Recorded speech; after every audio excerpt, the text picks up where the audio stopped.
Hi, I'm Izzy. I really didn't want to say any of this because I hate conflict and I'm used to bad things happening when my views on this get found out more widely than I had anticipated, but I think I might regret it more if I don't speak today. I lost the vast majority of my friendship group in 2017 for the terrible crimes of, one, trying to very politely explain on Facebook why some people might object to the term cis, and two, for getting caught watching Magdalene Burns videos on a shared device. Some people simply stopped talking to me, some tried to have me removed from community events, some spoke to me privately and told me they thought that I was being treated too harshly and knew I didn't hate anyone. Some agreed with me about at least one thing or had some concerns of their own, but I was asked, could I please not tell anyone that they had said that?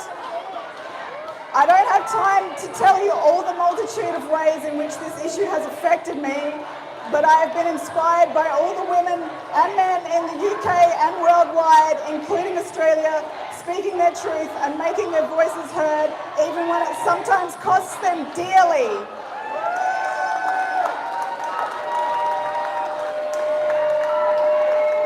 One very short story I have about trying to access health services as a same-sex attracted woman in 2018. Someone in kind of a social worker type position recommended a general practice that's here in the CBD that specifically caters to LGBT people. But when I went there, I was told they weren't taking new patients unless I had tested positive for HIV or was looking to access cross-sex hormones. In 2019, I had a housemate for 1 month who had been spending lots of time with my previous friendship group and begged me to tell them what had happened in my last share house. So I said, and this person moved out a day and a half later. To be fair, I had made the mistake of trying to pick trans them in one conversation when I had needed months to come to terms with the information I was sharing.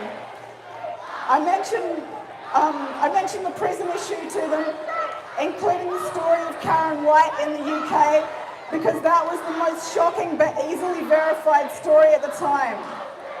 I got told that was just one psycho and that I was tarring all trans women with the same brush. I also got called a carceral feminist. In this context, it was a pejorative for someone who is not for full prison abolition, no room for reform, unless the reform being suggested is about putting men into women's prisons. But of course, as we know, it was definitely not just one psycho. I was going to list statistics around males in women's prisons in Canada because, oh my goodness, poor Canada. But I want to keep this Australian specific. If you are interested in the prison situation in Canada, I suggest you look up Heather Mason. She's on Twitter and has done some interviews on YouTube. I was going to talk about Australian prisons, but there was too much information to sift through and put into coherent paragraphs, and I had to cut all that to keep it under 5 minutes, sorry. I also wanted to talk more about forced teaming with regards to support services for homosexuals, but I'm running out of time for that too. The last quick anecdote I had was from 2009. I was seeing a counsellor, and I was told, completely unprompted, that some people feel like they were born in the wrong body, and was that an issue for me? In 2009, I can only assume that was because of my appearance. I'm going to wrap it up there. If anyone thinks I deserve to be punished or socially excluded further for anything I have said today, I really don't know what to tell you. Thank you.